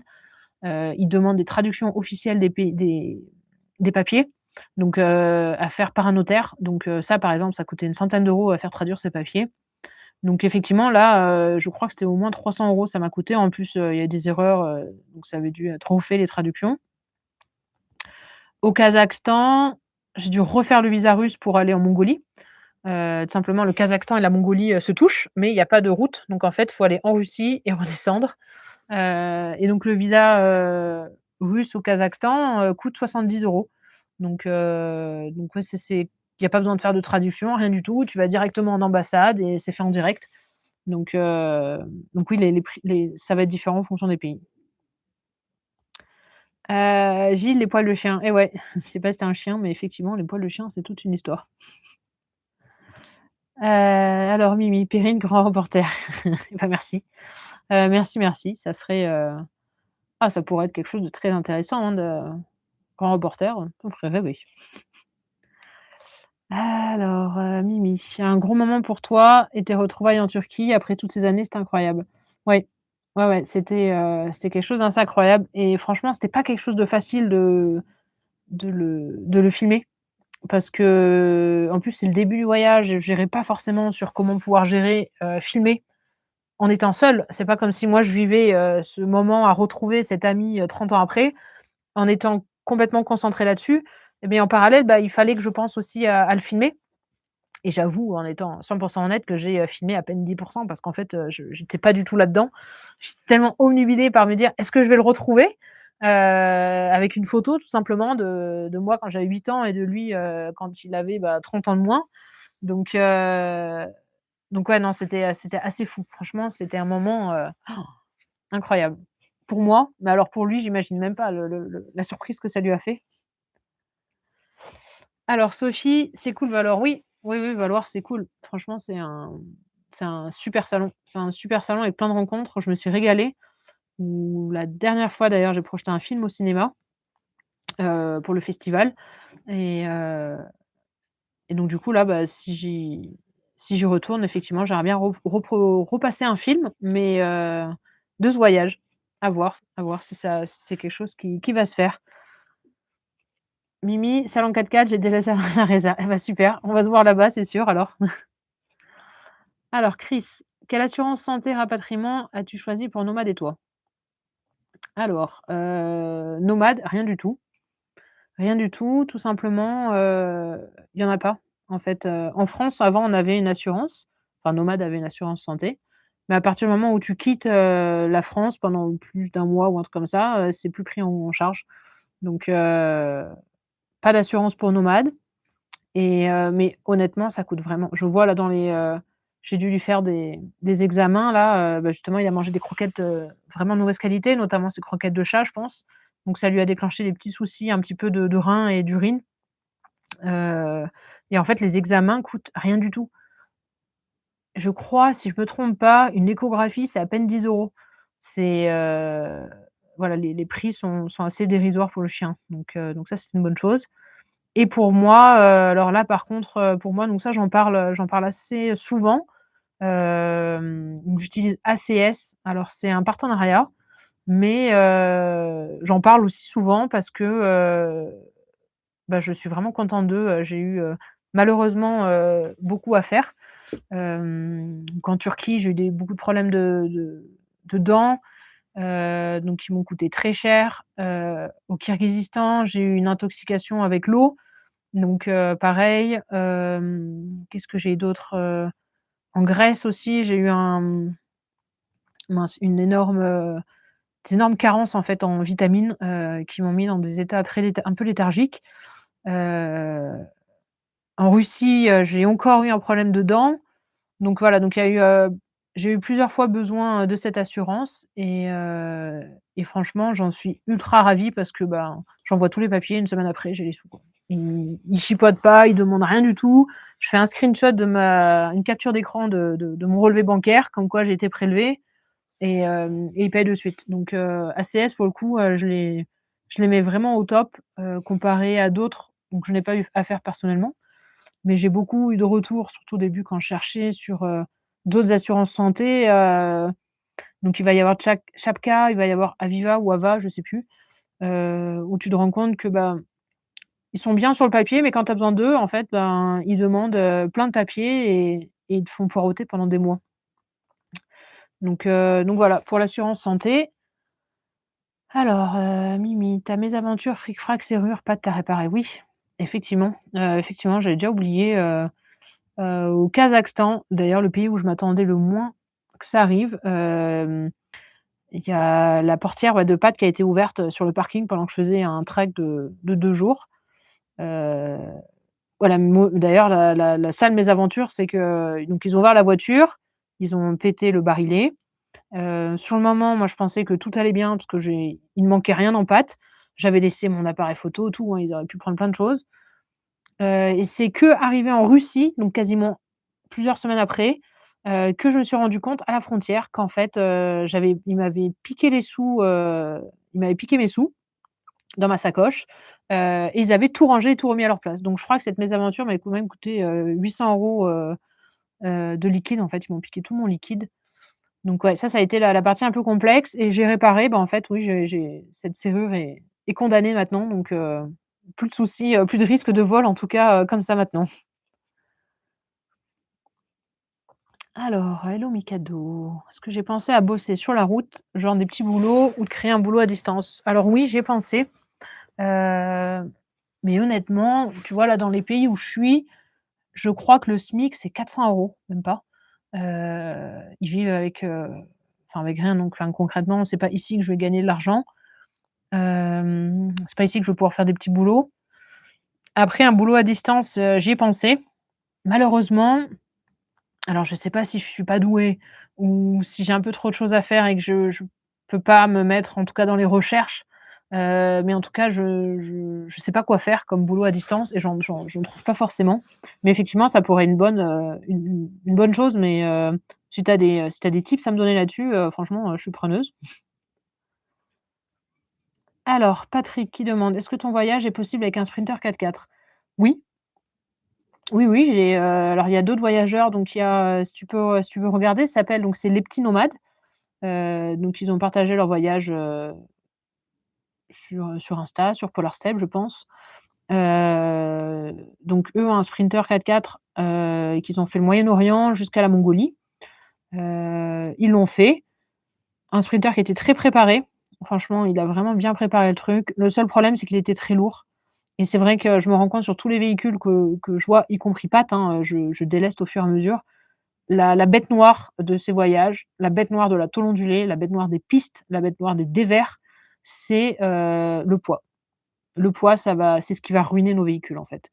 Donc c'est vrai que je vois beaucoup de gros vans 4x4 ultra lourds, ultra, ultra lourds et concrètement, c'est une catastrophe. Ils cassent partout, ils cassent partout. Franchement, donc oui, oui, j'ai vu des, Sprinter 4x4, j'ai vu aussi donc Philippe et Annick avec qui j'ai passé, le convoi en Chine, donc j'ai un peu voyagé avec eux, donc eux ont fait le parcours de la France, donc ils ont fait la Pamir et tout. Je les ai rencontrés, on a voyagé en Chine, en Mongolie ensemble un peu et donc eux, un magnifique Sprinter 4x4. Alors je sais pas exactement, ce que c'est, ça a été préparé par un en Allemagne, je crois. Donc c'est juste le porteur Sprinter avec un plateau, je crois et ils ont une énorme cellule qui est faite dessus et avec une f je sais pas trop, mais je crois que ça s'articule, je suis pas sûre. Mais eux ont une très bonne préparation. Philippe est un très bon conducteur et d'ailleurs, ils m'ont impressionnée parce qu'ils passaient dans des endroits où moi, je serrais les fesses avec Pat et eux, ils passaient, alors j'ai l'impression qu'ils allaient se retourner, mais ils me disaient: «Oh non, ça va, on a de la marge, on a de la marge encore», donc ouais, Sprinter 4x4, c'est possible. Hem, Qu'est-ce que j'ai essayé de réfléchir? J'en ai vu d'autres aussi, j'en ai croisé plusieurs, hein, en Sprinter 4x4, j'ai aussi croisé des MAN 4x4, mais pas les gros MAN, les petits qui ressemblent à des Sprinters. Globalement, ce que j'ai pu voir avec des véhicules récents, non modifiés. Par exemple, Philippe et Annick, donc qui a l'expérience là-dessus, a entièrement modifié son moteur. Alors je sais pas exactement ce qu'il a fait, mais en tout cas, il est Euro 6, il l'a passé Euro 4, je sais pas, il a modifié des choses dans le moteur qui fait qu'il tolère, du mauvais gasoil. Donc il a fait quelques modifs comme ça, donc ce qui fait qu'il a pas eu de souci avec son moteur. Un MAN, donc qui était comme un Sprinter 4x4 mais en MAN, eux ont eu des soucis tout neufs. Ils ont eu des soucis sur la Pamir, en altitude en fait, tout simplement, les capteurs qui se mettent à hurler. En fait, le véhicule s'est retrouvé en mode, dégradé, en sécurité, en mode dégradé. Donc ils ont fait toute la Pamir. Donc je sais plus combien, c'est des centaines et je sais pas combien de kilomètres, hein, presque 1000 kilomètres, parce qu'ils ont dû rouler après au Kirghiz. En mode dégradé, c'est-à-dire à 20 km/h, et avant de trouver un endroit, une valise, qui permettait de leur enlever leur mode dégradé. Enfin bref. Donc oui, donc ça pour dire que les véhicules, récents, à faire attention, là-dessus. Alors Chris: «J'ai l'impression que de nombreux nomades à plein temps vendent leur fourgon aménagé pour passer à une cellule» j'ai perdu. Une cellule sur pick-up. Est-ce que je l'ai constaté? Pas forcément, pas forcément, après il y a je sais pas, je veux dire, il y a plein de véhicules différents, là, j'ai pu croiser autant des pick-up que des en cellule que des vannes, peut-être même plus de vannes, peut-être, je sais pas trop. Ce que je peux voir globalement, c'est que je croise beaucoup de véhicules ultra chargés, ultra gros et ultra chargés. Ça en tout cas, ouais, ça je peux dire que je l'ai bien c'est quelque chose que j'ai bien vu globalement. Alors Benjamin: «J'ai déjà fait quelques SVA avec grand plaisir. Bon courage pour la suite. Merci pour des vidéos qui filent vraiment la pêche et des images plein la tête. À bientôt». Et ben, merci beaucoup Benjamin et puis, bah, pour le coup, à bientôt, peut-être un SVA. Alors Franck: «Coucou Perrine, je te suis depuis tes premières vidéos, du début de Pat à maintenant. J'ai manqué aucune vidéo de ton voyage, des paysages magnifiques. Tu as un courage de partir toute seule, bonne continuation». Et ben, merci Franck, ça fait plaisir. Ça fait plaisir. Tu as dû voir l'évolution du coup, de pattes entre les débuts et maintenant et on va dire aussi des qualités, de vidéaste parce que franchement au début, quand je les regarde, je rigole.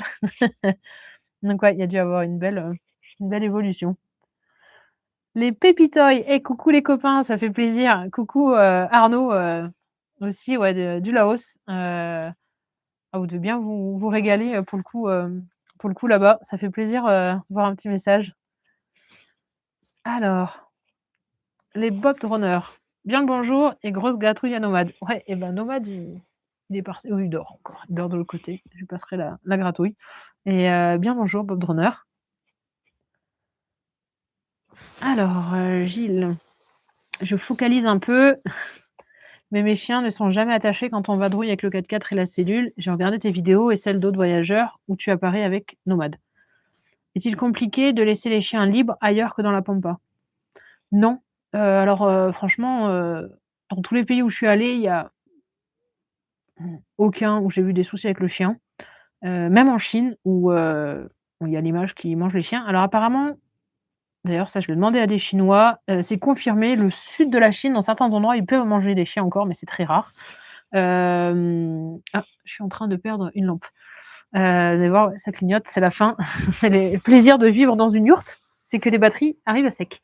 Donc oui, donc je disais donc le chien en liberté, franchement, il y a pas de souci. La seule chose, ça va dépendre de tes chiens, en fait. Moi, tout simplement, Nomade, c'est un husky.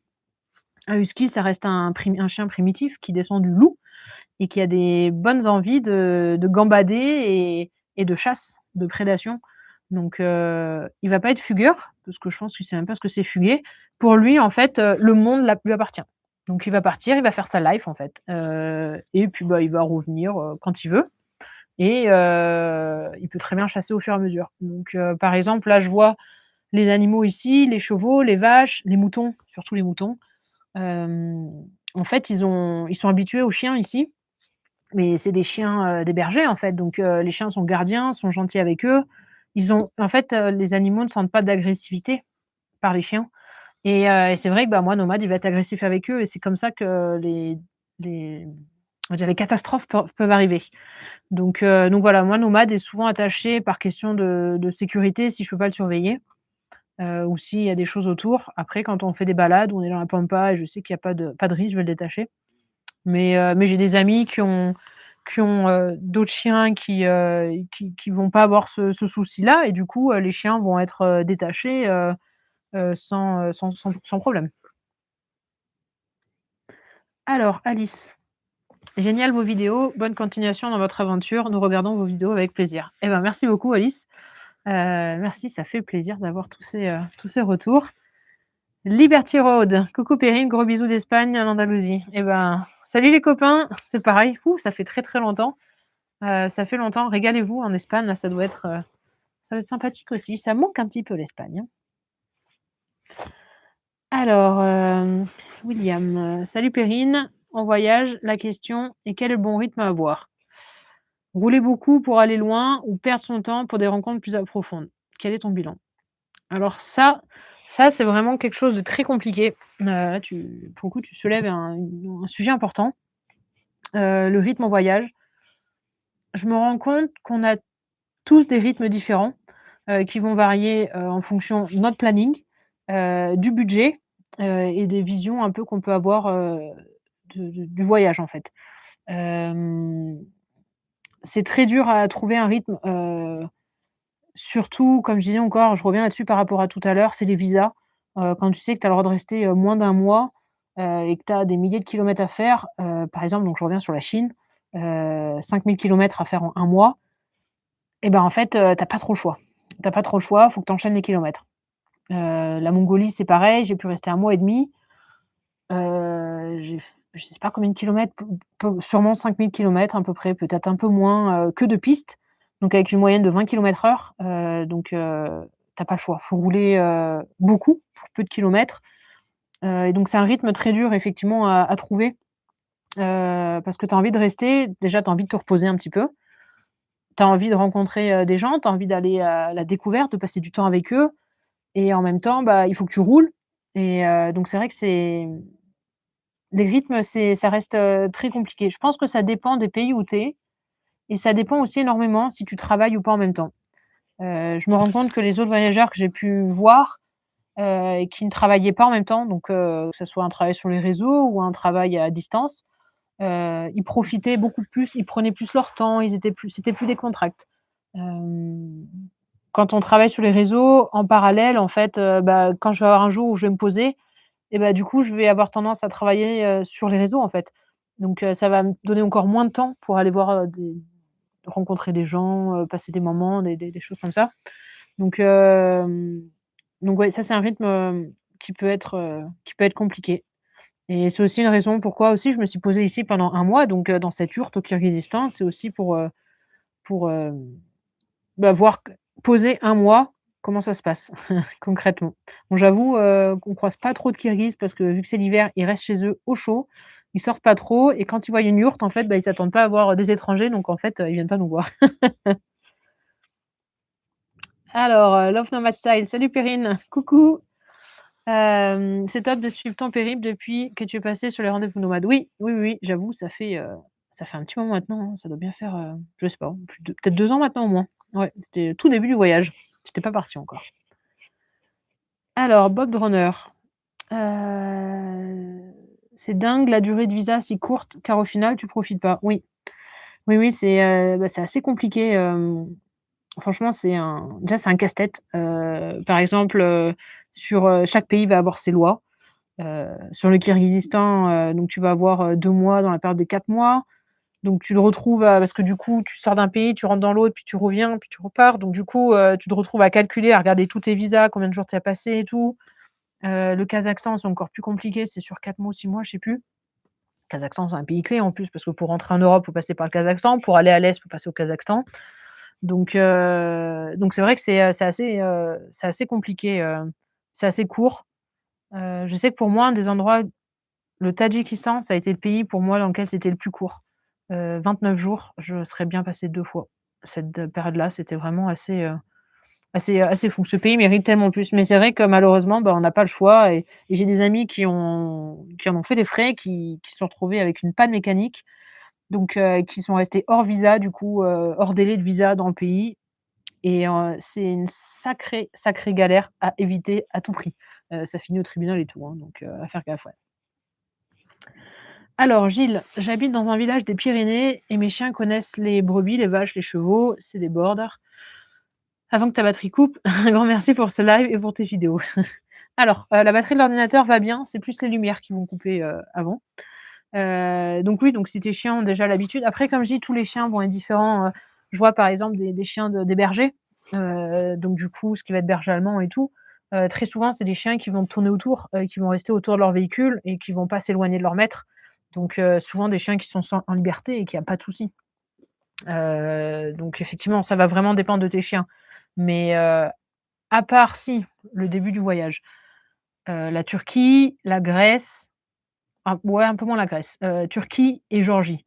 Là, par contre, c'était un casse-tête avec Nomade par rapport aux patous. C'est même pas les patous là-bas, c'est les Kangals. Donc encore plus gros, c'est plus impressionnant, c'est des gros chiens avec des gros colliers avec des pics là. Hem, donc ouais, là, c'était très compliqué. Nomade était rarement en liberté. Les balades étaient souvent pas loin du véhicule parce qu'en plus ça reste un loup Nomade, donc du coup, bah, ces chiens ils sont nés et ils sont éduqués pour tuer les loups. Donc ouais, ça, c'est un truc compliqué. D'ailleurs, une fois, j'ai eu peur à ce niveau-là. C'était en Turquie, au Dark Canyon, un endroit magnifique dans le sud-est dans l'est de la Turquie et en fait, je me suis réveillée le matin, je dormais dans pattes, il faisait très froid, prévoit de la neige d'ailleurs et donc je me suis réveillée dans pattes, par des aboiements et en fait, on était encerclés par, je sais pas, il y en avait au moins pas loin d'une dizaine, peut-être un peu moins, mais 8 ou 10 chiens, qui aboyaient, qui grimpaient. Ils étaient sur le capot de pâte, mais c'est des monstres de chiens, donc du coup, c'était gigantesque. Et c'est la première fois que j'ai vu Nomade était à l'avant, il était pas du tout sous le cake, hein. Il était, couché, il aboyait pas, il disait rien du tout, et même moi, j'ai eu peur de sortir du véhicule parce que j'avais une cale, et il fallait que je sorte pour récupérer ma cale et j'osais pas sortir du véhicule. Bon, ces chiens, c'est des grosses pattes. Je suis sortie avec un paquet de croquettes, au cas où, je les ai nourris. Comme ça, ils ont eu leur attention, occupée et moi, j'ai pu enlever ma cale et partir. Mais voilà, ce genre de situation, là, tu fais gaffe à tes chiens, par rapport, au Kangal. Alors, oui, oui, l'avenir de ta yourte pour la suite. Alors l'avenir de la yourte, c'est assez incertain. J'aimerais vraiment la garder parce que j'adore cette yourte. Je trouve ça magique comme, niveau de vie. Je pense aussi de plus en plus à éventuellement trouver un endroit en France où je pourrais poser cette yourte. Donc Serge, si tu connais un terrain ou un endroit à me conseiller où je pourrais poser la yourte, ce serait volontiers. Donc c'est un peu ce que j'ai, peut-être en tête, d'avoir une petite base comme ça où je peux poser ma yourte et comme ça, si je rentre en France, je pourrais, revenir à cet endroit-là. Ou sinon, le deuxième avenir qui peut être, malheureusement le plus sérieux, ça serait de vendre ma yourte en rentrant, tout simplement pour du coup remplir un peu la tirelire. Donc pareil, si tu connais quelqu'un qui est intéressé par une yourte ou si tu veux en mettre une dans le jardin, franchement, je la verrais bien, à Aubagne, une yourte, tu serais bien des selles, je pense. Alors, hem, Chris, j'en suis au choix du type de véhicule et ensuite la recherche. C'est compliqué, comment j'ai tranché? Alors oui, c'est pas facile. Écoute, si tu es intéressé, peut-être qu'à mon retour, je vais vendre Pat pour un Tropy. Donc peut-être que Pat sera disponible. Mais j'avoue, j'ai beaucoup de mal à me convaincre, de lâcher mon Pat, surtout avec tout ce que j'ai pu faire dessus. Il est encore mieux préparé qu'avant de partir. Non, le choix du véhicule, c'est très compliqué, surtout, tout le monde va battre, sa sauce, hein, on va te dire que les defs, c'est les mieux, on va te dire que les toys, c'est les mieux, on va te dire que les patrols, c'est les mieux. Heu, c'est très compliqué. Faut que tu voies, toi, vraiment ce dont tu as besoin. Est-ce que tu as besoin de place? Est-ce que tu as besoin de te tenir debout? Est-ce que tu as besoin, d'un véhicule qui peut aller plus off-road ou juste sortir sur des pistes? Est-ce que tu as besoin d'un véhicule qui peut vraiment, faire des croisements de ponts, où tu te retrouves, bah, tu vas aller un peu chercher, où il y a des terrains un peu risqués, un peu sableux, un peu plein de boue? Là, suivant les véhicules, ça va changer complètement. Et après la réputation du véhicule, bah, moi là, pour le coup, Pat, c'est le meilleur exemple, hein, depuis que j'ai acheté ce véhicule, donc il y a, je sais plus, 3 ou 4 ans maintenant, je me rappelle plus, au moins, et avec lequel j'ai quand même fait plus de 100 000 kilomètres maintenant. Tout le monde me dit depuis le début: «Ce véhicule, c'est une catastrophe, sa réputation, il l'appelle la grenade, c'est un des véhicules et enfin, c'est une catastrophe, le moteur pète». Heu Donc moi, je suis restée un peu, OK, si vous le dites. Pour l'instant, bah, moi, il me va très bien. Je l'entretiens comme il faut, je fais ce qu'il faut dessus, là, en ce moment, sur le voyage, je fais des vidanges tous les 6 000 kilomètres, enfin voilà, je le bichonne et ben, en attendant, tout va très bien. Donc la réputation d'un véhicule, je pense que ça va jouer beaucoup sur ce qu'en font les gens, pour le coup. Voilà, donc là, ouais, bon courage à toi. C'est un moment très agréable, quand tu trouves le véhicule mais très compliqué et qui peut être très, très long. Alors Gilles, n'hésite surtout pas à refaire ça car c'est beaucoup plus facile d'avoir des réponses. J'espère que la coupure de voyage ne sera pas trop longue. Alors, du coup, j'ai perdu le fil de la discussion, je vois pas de quoi tu parles. Hem, mais oui, moi aussi, j'espère que la coupure du voyage ne sera pas très longue. Je rêverais dans l'idéal de rentrer, un été, recharger la cagnotte et repartir, pour l'hiver au Moyen-Orient. Ça serait un peu mon rêve, justement. Donc, on espère que ça sera possible. Alors, Pégase Harmonie, est-ce que tu as croisé des, AJ61 avec pop-up ou non? Alors, non. Non, non, non, j'en ai pas croisé et avec pop-up, bah, du coup non plus.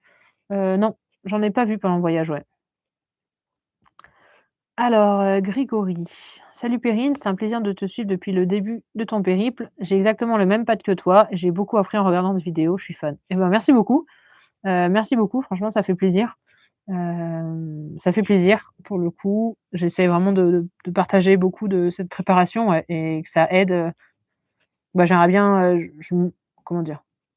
Je trouve des idées, avec d'autres véhicules qui ne sont pas forcément comme Pat, mais au moins si ça peut aider quelqu'un, qui a le même que moi, franchement, c'est super.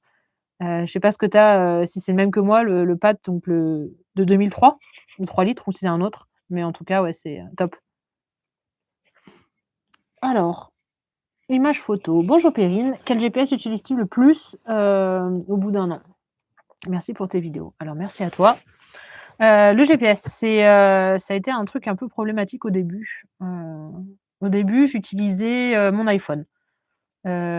Problème, c'est qu'en fait, très rapidement, il chauffe et aussi quand je veux prendre des photos, bah, du coup, je suis sur la carte et du coup, ça me gêne. Donc j'ai arrêté l'iPhone.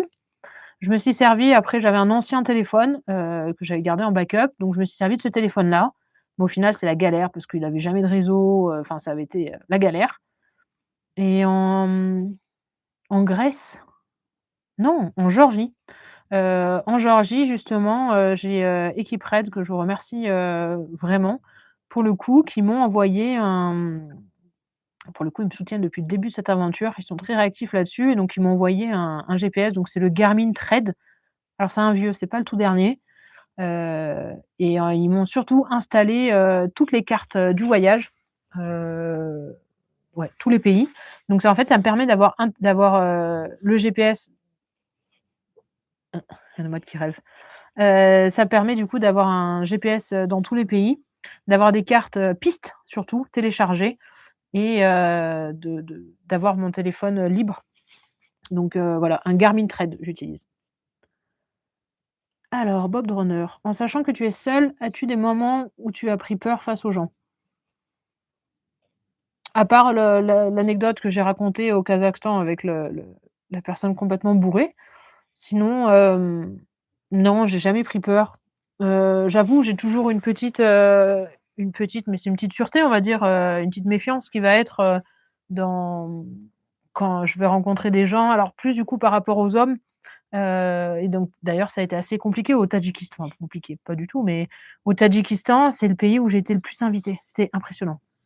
Les gens sont tellement contents de te voir, veulent passer du temps avec toi, veulent t'inviter dans la maison, veulent boire le thé, veulent que j'ai passé, des moments, magiques avec des familles au Tadjikistan et c'est vrai que quand tu rencontres un homme dans la rue qui vend des glaces, qui te dit: «Viens, je t'offre une glace», qui te dit: «Assis-toi là dans la boutique, mange la glace» et après qui dit: «Viens à la maison, viens boire le thé».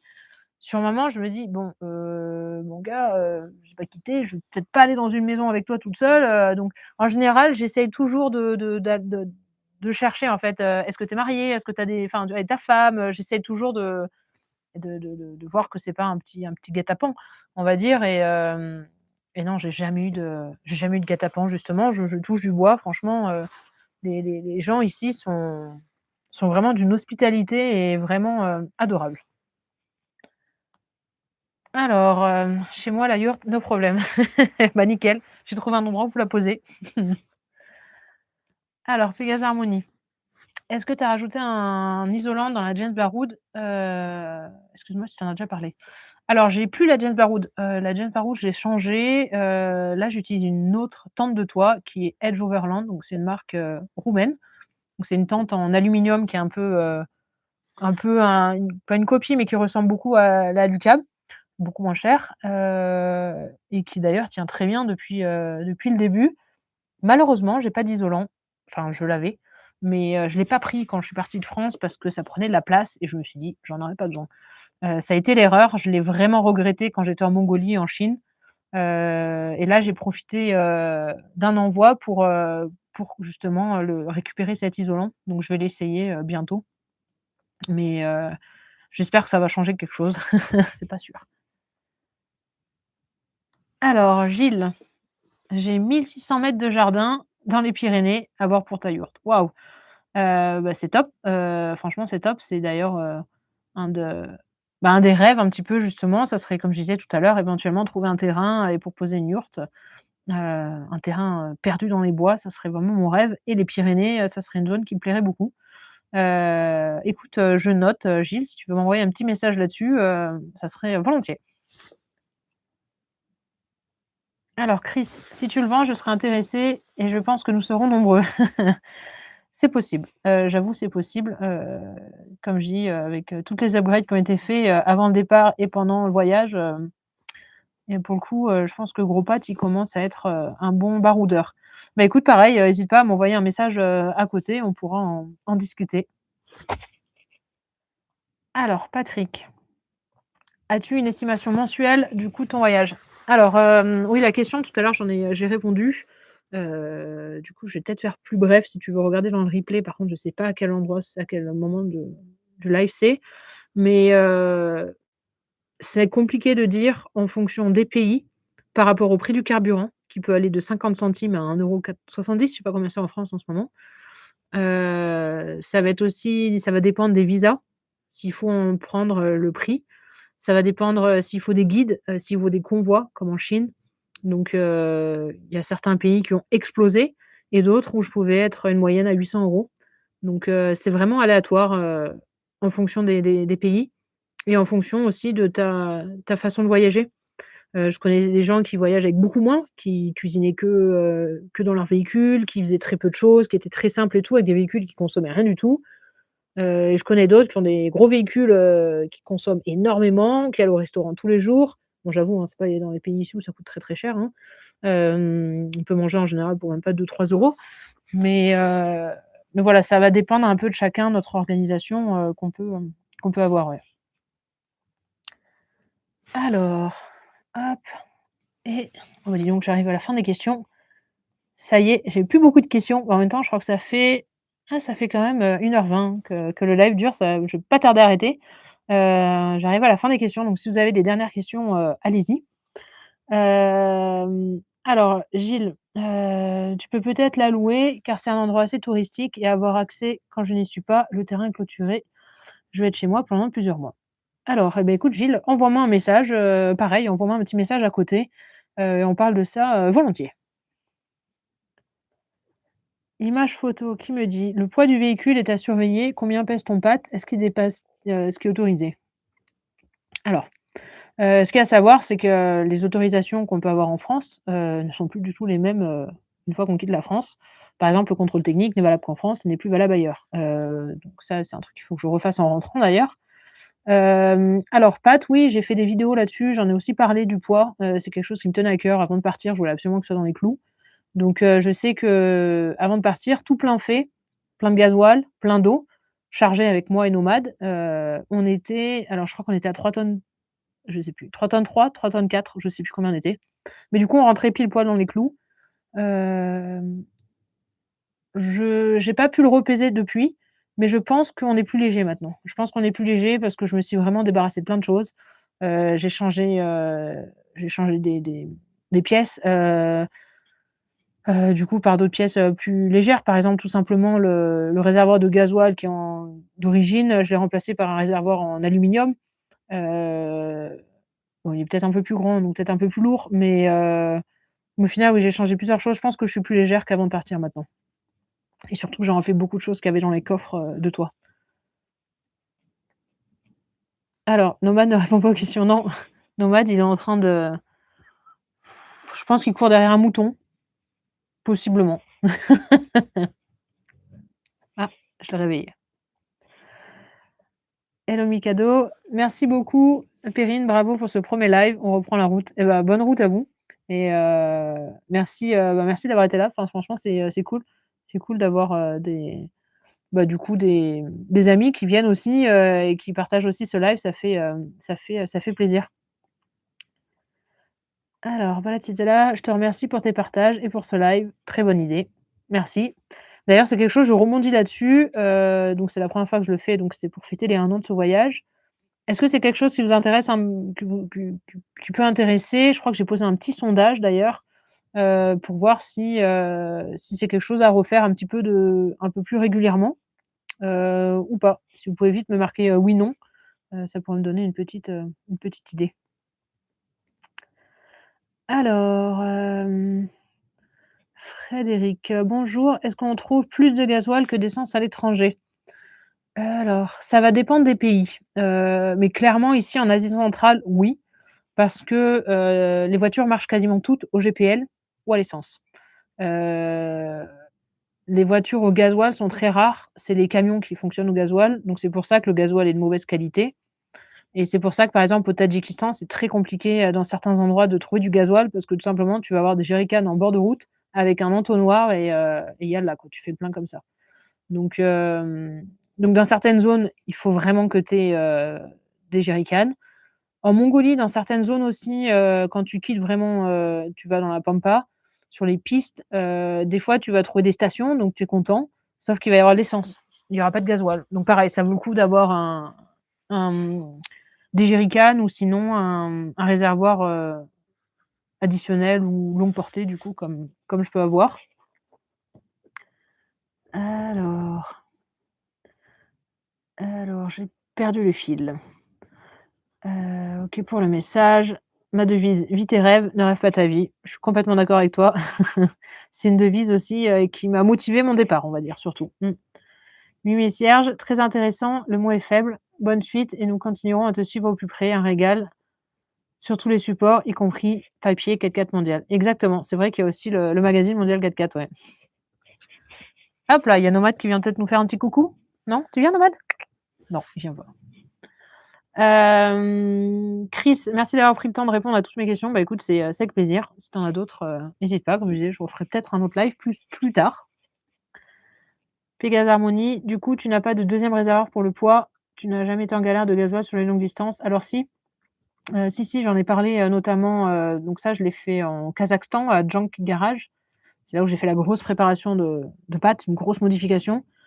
Parce que sur toute la première partie du voyage, donc à partir de la Géorgie quasiment jusqu'au Kazakhstan, je me suis baladée avec 60 litres de gasoil en jerrycan, sur le toit de pâtes. C'est une très mauvaise idée. Bah, j'avais pas le choix, je pouvais me mettre que là. Mais oui, une très mauvaise idée et donc au Kazakhstan, j'ai réussi à installer un réservoir, tu viens Loulou? Non.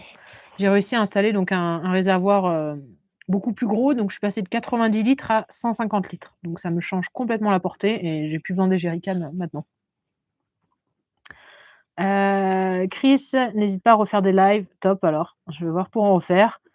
Gilles, merci beaucoup pour ce live. À refaire, bonne continuation. Je t'envoie un message pour la yourte. Super, merci Gilles. Et Nicolas, je suppose que tout se fait en cash et que les cartes bancaires sont peu ou pas acceptées. Comment gères-tu ça? Tu fais expédier ton argent depuis la France régulièrement? Alors pas trop, non. Alors par exemple, un pays où tout est complètement différent, c'est la Chine. La Chine, tu as pas de cash. Je sais même pas à quoi ressemblent les billets. Tout se fait avec le téléphone, avec, des QR codes. Tu télécharges une application et tout se fait en QR code. Donc ça, c'était en Chine, très particulier. Sinon au Tadjikistan, c'est compliqué d'avoir de l'argent parce qu'en fait, les distributeurs sont à sec. Donc tu as plein de distributeurs, mais ils sont vides. Donc des fois, tu te retrouves à faire, une quinzaine de distributeurs avant de réussir à avoir un petit peu d'euros, d'argent local.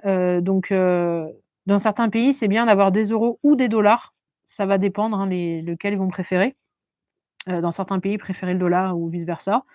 Donc les bureaux de change peuvent être un peu plus faciles, ou au changement aux frontières ou quoi. Donc effectivement, avoir du cash, c'est une bonne chose. Après, le problème du cash, bah, comme ça m'est arrivé au Kazakhstan, je me suis fait ouvrir la voiture, on m'a volé, 800 € de cash. Donc mais sinon globalement, tu arrives toujours à payer avec ta carte, tu arrives à payer avec ta carte, il y a des TPE, enfin ça fonctionne, globalement quand même partout. Tu peux t'organiser dans les capitales, on va dire. Voilà, on va dire ça voilà, on va dire ça comme ça. Quand tu es dans une capitale, tu gères et tu prends beaucoup de liquide, quoi. Hem, alors et ben voilà, je crois qu'on a fait le tour, de toutes les questions. Et ben merci, hein, ça fait, 1 heure et demie qu'on a fait, ce live. En tout cas, moi j'ai pris un grand plaisir à le faire et puis, bah, je vous dis pas à dimanche, mais à dimanche prochain avec la prochaine vidéo. D'ailleurs les prochaines vidéos vont être, démentielles. C'est la par une de mes parties préférées, du voyage, c'est le Kazakhstan, c'est le Mangistau. C'est juste magnifique et là, j'ai vraiment hâte de vous partager tous ces passages, le Manguisto, l'Ouzbékistan, la Pamir, ça va être un régal. Voilà. Ah, dernière question. Chris, est-ce que j'ai un deuxième téléphone de secours? Oui, oui, oui, c'est ce que je disais, j'ai un deuxième téléphone de secours, surtout quand tu es seul, ben, c'est bien d'en avoir un. Donc il me sert de GPS, c'est ce que je disais, tout à l'heure et donc oui, oui, oui, il faut des journées de 48 heures, voilà. Allez et ben, je vous souhaite à tous, des bonnes fêtes et je vous fais un gros, au revoir, du Kirghizistan. Ciao tout le monde.